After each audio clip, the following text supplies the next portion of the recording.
And welcome back. My first guest is Jill Warner, the Executive Director of Jawonio. Welcome, Jill. Thank you. Thank you so much, Supervisor Hoehm, and I appreciate the opportunity.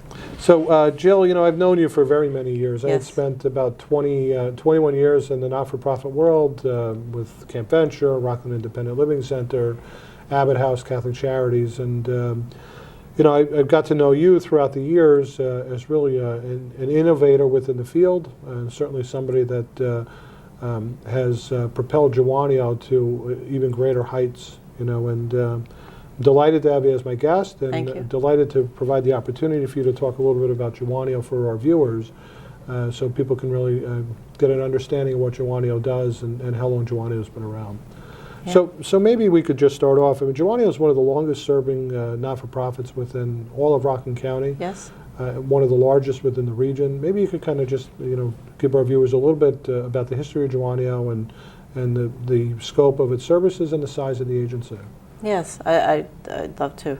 Jawonio is known as a disabilities agency, as Camp Jawonio, to many people in the community. It did start in 1947, and it started as families looked for therapeutic services for their child with cerebral palsy.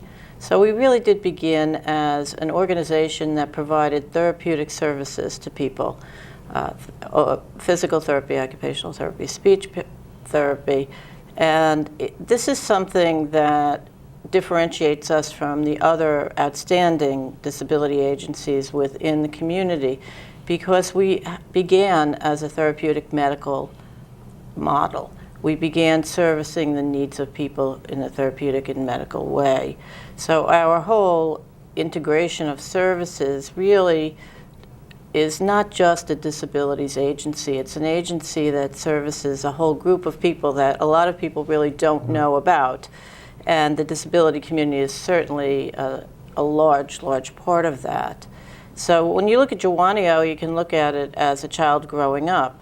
As those children grew up, the family saw that infants needed early intervention services, which are really clinical services and socialized services for infants with severe physical and developmental disabilities, behavioral problems, and then into a preschool. And the children grow, they get older, they go into the school system, and then they come back and they have vocational training.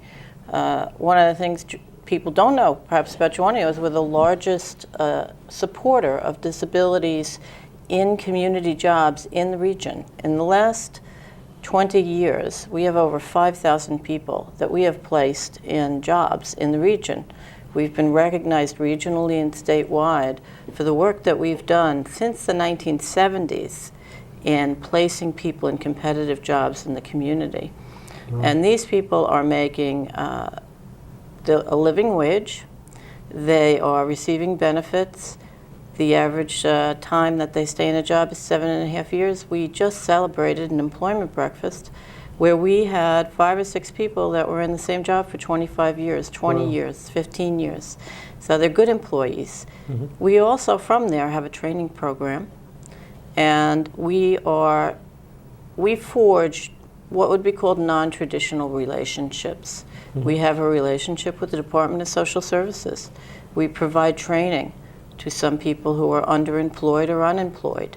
And we have about 85% of the people we train actually obtain jobs in the field that we train them in. And these are people with disabilities, and as I say, people with economic disabilities, economic disadvantages, and we provide them with different skills through intensive training and on-the-job training. We have our own cleaning company that it's a $4 million cleaning company, and it's 85% disabled labor.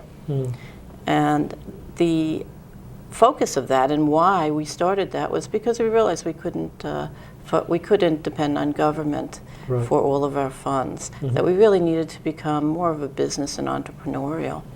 So we have the services of residential and day habilitation. We also have a full service medical health center, and it is fully integrated with behavioral health that we've done since the 90s. And now the nation has come to believe that we are one body. Right. We are holistic and integrated in our services. So we already have that platform. And we are partnering with Montefiore, with Westchester Medical. In February, we take people from the community into our health center. We take 37 insurances. And in April, we are partnering with a health center in Newburgh, much bigger, and it's going to come down and introduce specialty services into our agency, and we'll be servicing underemployed and unemployed. Wow. And we will be also in servicing people that have no insurance, and we will have people that are underinsured. So everybody will be there in the doors. And this is really the ultimate in integration. One of the things that is Jawonio's hallmark, Jawonio's name, means independence. What we want is, and what we strive for every single day, is how do we give people a place in the community? And how do we have the community understand that diversity is our strength, not our weakness? And that the people that we work with are adding to our communities. Yeah, the thing that's so amazing about Jawonio is, I mean, it's you really are a regional Yes. A regional organization. I don't We think people realize that. I mean, you've got services outside of Rockland County, and you really have grown. And as you had talked about, Jawonio really can be from birth to death, you know, with folks, and you touch into all the different areas of service. And what started as really a therapeutic program has really grown into a full-service agency, the largest, I believe, in Rockland County. I mean, and I think we were talking before the show. You're the 7th largest employer in Rockland County. We're the 7th largest employer in Rockland County. Next year we will celebrate 70 years in the county. So we're very, very proud of that. We do have services in Yonkers, and we do have a building in Yonkers, and we're part of the economics of the Yonkers community. They're very generous to us in Westchester. Because they see that we are improving Yonkers, and we're improving the lives of not only citizens that have jobs, but now people with disabilities and special needs, and mental health. People think that we don't do mental health. We have over 300 people in a mental health program, Jawonio, and we have over 500 in health homes, which are coordinating people's whole services through the medical system and the mental health system. One of the things that we're doing and we're endeavoring on, which I want to thank you for your support, and the county executive and the governor, we are embarking upon an $18 million renovation of our campus. It is a totally revitalized campus, and it will be beautifully landscaped. It is going to be totally green. And the building is going to be a state-of-the-art building that takes our services and provides a truly integrated platform for people where they can go in and they can come in and they get medical services, therapeutic services, job training services, job coaching services, and so many other services. Day habilitation will be in there, seniors programs will be, wellness programs will be in there. So we're really creating an environment of health and wellness within the community. So we're building a beautiful building, and we're very fortunate that we received a $2.5 million grant from the governor, and we have another grant in that I hope will be successful. And we will serve the entire community. It's not only going to be a beautiful place for Clarkstown will be proud is in the municipality. It will be a place that draws people from Orange and Westchester into. We also have services in Orange, which I didn't say. And but it's not the building; it's what goes on in the building.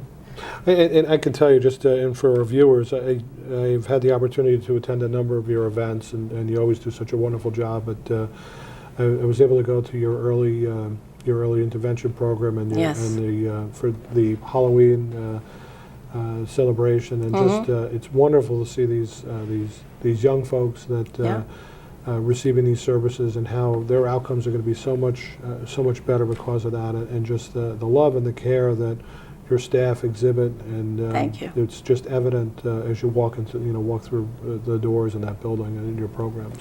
I can't be prouder to be the executive director.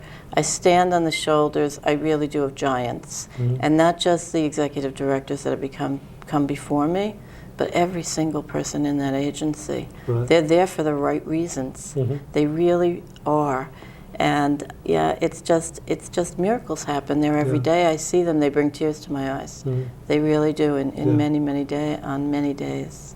So, and I do have to tell you, as a supervisor of the town of Clarkstown, I'm really delighted with the innovation that you brought forward with this grant and the economic development program that you've been able to tap into. Yes. Your campus is going to be a showplace, Yes. and it's really going to be something that I think the residents of the town are going to be proud of, and it's going to enable Jawonio to really face the next 70 years with a great deal of confidence. So Thank you. I want to congratulate you on those efforts. We don't have much time left, but I do want to give you the opportunity. I want to ask one last question, then give you the opportunity to talk about anything else that's upcoming with Jawonio in the future, or how people might be able to help support Jawonio. But I ask all the execs of the agencies that are working with folks with disabilities or with mental health challenges. What's the greatest piece of advice, or that you can offer to families as they're, for the first time, confronting a situation with either disability or with mental health? And it could be the family that's just learning that their newborn or their young child is facing life with a profound disability, or it can be the family that, as time goes on, their young person is exhibiting for the first time behavioral health issues. What should families be doing? What advice do you have for them in terms of grappling or facing these issues? There's a beautiful poem that I have in my office, and it's by a woman by the name of Kinsley. She's worked for 25 years for Sesame Street, and she's brought disability awareness into Sesame Street during that time. She has a Down syndrome child. We actually took care of him when he was a young man, a child. And she talks about a family that plans to go to Italy, and all of the beautiful things that she prepares for, and all of the history that she studies, and how this is going to be the trip of a lifetime, and how she looks forward to it. And then one day the time comes and she doesn't get to Italy, she goes to Holland. And when she goes to Holland, it's a big adjustment, because it's so different than everything she expected and everything that she thought she wanted in her life to see. And it's really, Holland has its own beauty. Each person has their own gifts. Each person has, at Jawonio, we look for what's your strength? What are you good at? Even the most disabled person is good at something. And you give that person the leverage and the leeway and the support to do that, they're going to become great people. And that's what we tell our families. We're going to help your child be the best, or your adult being the best, have the best life they possibly can. It doesn't have to look like your life or mine. Right. It's their life. And that is the life that we celebrate. And that's what we do. We bring out the best in every single person. And you do that, and the staff are all on board, right down, from me right down to, the receptionist. Every single person at Jawonio believes that they're there because they're trying to bring out the best in everybody, Right. and that we're going to do it. Oh, and you absolutely do. I mean, your successes are legendary, and they're legendary in not so much in the brick and mortar, because that's going to be a great new addition for you guys, but they're legendary in the fabric of the lives of the people that you've changed. Yes, thank you. It's just, I don't know, I could talk all day about things that bring tears to my eyes. In terms of what people can do for Jawonio, and then you asked for that, continue to support us. Continue to support us. I really believe $18 million is a big nut to crack. So far we have $2.5 million in grants. I have another $3 or $4 million out there that I'm looking for. We're doing 3 platforms. I've restructured all of our finances to be able to allow us to provide money to the project. And we're going to ask everybody that's benefited from Jawonio to just give a little bit. Give a little bit. We have 10 years ago, we served 5,000 people a year. Today, we serve 10,000. Wow. Right? If everybody, and I know there's so many for-profits out there that are asking, you know, but help us with this, because you know what? This is our community, and this is going to be the place that's going to be open to our entire community, and it's all good. So in any way, if they get any at any point in time, anybody asks them about what can they do for Jawonio, just give it give it a hard thought. Right. Think about what it does for other people, and think about what it may do to for your grandchildren someday, for your children, and make Rockland a better place, and let us help you do it. So if you could just give your contact info if people want to reach out Sure. to help support Jawonio, or if they're looking to access services, how do they get in touch with Jawonio? Well, you know what? I'm a hands-on executive director, so you give me a call. Okay? You go on the website, and if you don't have a website, jill.warner@jawonio.org. Send me an email. You'll hear from me, if not that day, the next day. Great. All right? I'm accessible, and we will work with you. And volunteers, fabulous. Always looking for them, because we always need an extra hand. Great. And the phone number, if you could give the phone number too? Sure. The phone number is 845-708-2000. Right. Extension 1304 is my office. Great, and we'll make sure that we put that up on the Thank credits as well. So, Jill, I want to thank you not just for your friendship, but more importantly for your service to people within Clarkstown and within Rockland Thank County. you. Not just as the exec, but for the very many years that you've been at Jawonio. You spent a lifetime there. Probably seems like 2 lifetimes sometimes, but you spent a lifetime It's a pleasure. there. And you've really changed and improved the lives of so many people, and really the community at large. So thank you. Thank you very much. Thanks so much. And coming up next, Dale Robinson, Commandant of the Marine Corps League and an active volunteer with Habitat for Humanity.